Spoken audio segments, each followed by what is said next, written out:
Hi everybody, it's Sally from Sallystampers. Thank you for joining me today. Today I'm bringing you my fun festive chocolate box. I don't think you can beat chocolate when it comes to Christmas. Oh, it's come undone. And I think it's always just such an obvious gift. But this one is just super cute because it has just a chocolate bar and it is deep enough. This is quite a thin one, but it is deep enough to house a standard size chocolate bar. But I think this is super cute and, you know, a great little stocking filler, or even just maybe something for like next door's kids, or I don't know, whoever you want to gift to. You could add your own little sentiment if you wanted to, but I quite like it just plain because it sort of is obvious what it's for.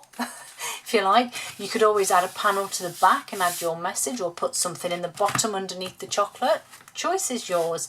I'm going to show you how to make this exact one. I've not done an alternate version or an alternate colour. But I do really like this one. I don't know why that's come undone. Shouldn't have done. But anyway, let's make it. So, base and lid are exactly the same. So you need two pieces that are 8 1/4 by 4 1/8. Or 10 by 19 1/2. And for the base, you need to score all four sides at 1/2 inch or 1 centimetre.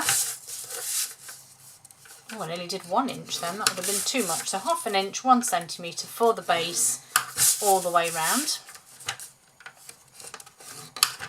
And so I'll pop the base there, and then for your lid, you just need to use a shim for your lid, and you're going to do exactly the same. So it's the same 8 1/4 by 4 1/8, 10 by 19 1/2, and we're going to score 1/2 inch on all four sides, 1 centimetre, but with a shim because this is the lid. A little bit fiddly, but we'll get there. That wasn't perfectly straight, so I'm just going to quickly recheck that one because it just did its own thing. And maybe not. Right, that's the lid to the left. Remember that, we can't go far wrong.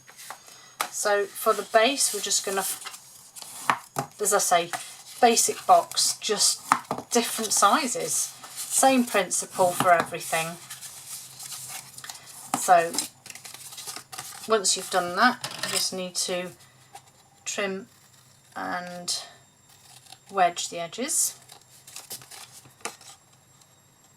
I think probably the reason my other one came undone is just because there's not a lot there to hold all of this. But as I say, you could wrap it in ribbon. You could actually, if you've got some black ribbon, you could use that for the belt instead. And then it would hold it together as well. I always have these ideas after I've made something. It drives me crazy. I can't think about it when I'm designing the project, but the minute I have designed it and I start filming it, I'm then like, oh, could have done this, could have done that. Never mind. Right, adhesive on the corners.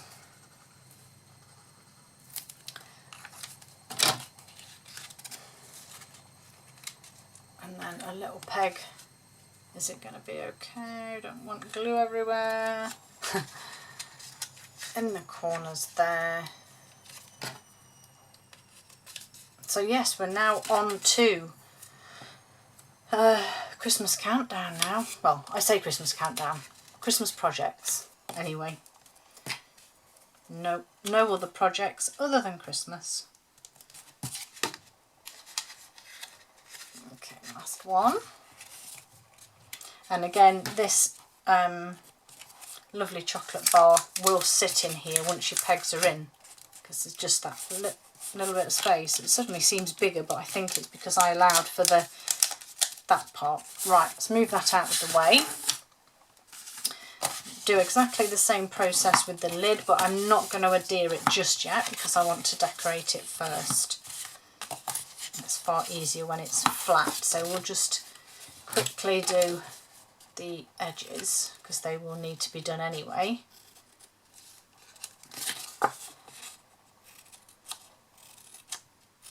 And then, and decorate it.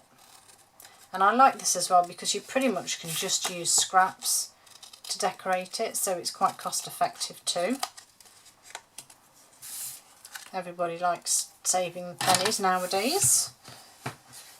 Okay, so in I come now with my little bits and bobs here. So my strip that I've used of basic black for the belt is 1 1/4 by 3 1/8 or 3 by 8 centimetres. I'm just going to pop some adhesive on there, and I sort of did it, I don't know, 2/3 of the way down, shall we say, and just popped it on there. Then I have some of the lovely Glimmer speciality paper, and this is 1 3/4 by 1 3/4 or 4 1/2 by 4 1/2, and that's just going to sit in the centre like so. And then this little black piece is 1 1/4 by 1 1/2 or 3 by 3 1/2, and just make sure you get the thinner pieces to the sides and line it up with this part of the belt as well, because that's how you give the deception of it being the buckle. Stick that on like so. And then also the Glimmer speciality, I have this iridescent one which I just love. I wanted to try and use it as sort of a base, put a strip down here maybe for trousers, but then I just thought that just looks a bit random. So I left, ooh, crikey, lots of circles cut out there that flew out. Stylish Shapes dies. Smallest little circle there. There were lots of circles that flew out. Right, and then bring in your die cutting machine, and then you just need to whiz this through, and you need 3. And I quite like this because I quite liked the, because they are obviously stitched, they have a nice stitched effect on them, which I thought could almost be reminiscent of buttons being stitched on. I mean, if you wanted to, you could, you know, maybe poke a couple of holes in the centre or anything to make them more button-like if you wanted. As I say, I always have these whizzy ideas after. I wonder, I'm probably going to regret this, aren't I? Small one. Let's have a little look, see what they look like. So probably I'm going to regret this because I have to line them up and, oh actually, see, look, this is what happens when you just have a moment to play. Right, I like that. I like that a lot. I love it when you come across something like this, just completely random, by chance, and it works. It works so well. Okay, this is me excited, just in case you're wondering why I'm being a little bit odd, but yeah, this is me and my excited, oh my god, look at that, that looks really good, and it literally just came to me. I don't have many moments like that. Okay, let's stick these on. I think I'm going to use a little bit of wet glue, otherwise you're going to see the adhesive through the buttonholes, aren't you? So just a little bit there. So one at the top. To get those buttonholes level now, hadn't I? No excuse. And then another underneath there. Again, make sure they're lined up as well.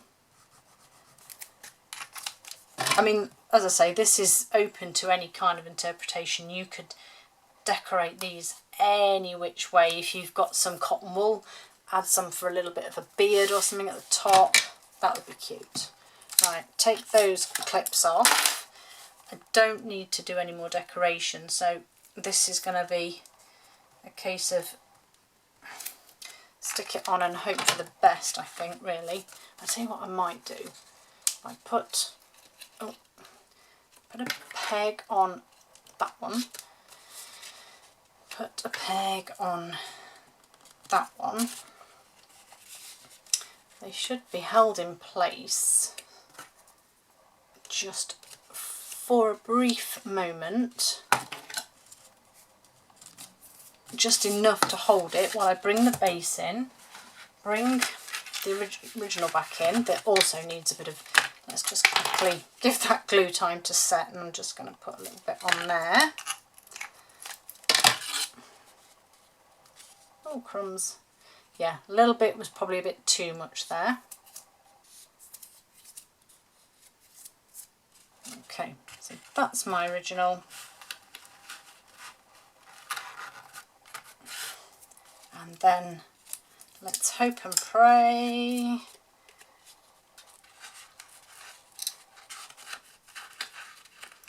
Try not to fight with it too much, so I don't want to catch those tabs that I've just glued on. My fingers are sticky. There we go. But there we have it. One with buttonholes and one without. I don't know which I like best actually, but I think they're cute either way. Thank you for joining me, and hope to see you all again soon. Bye!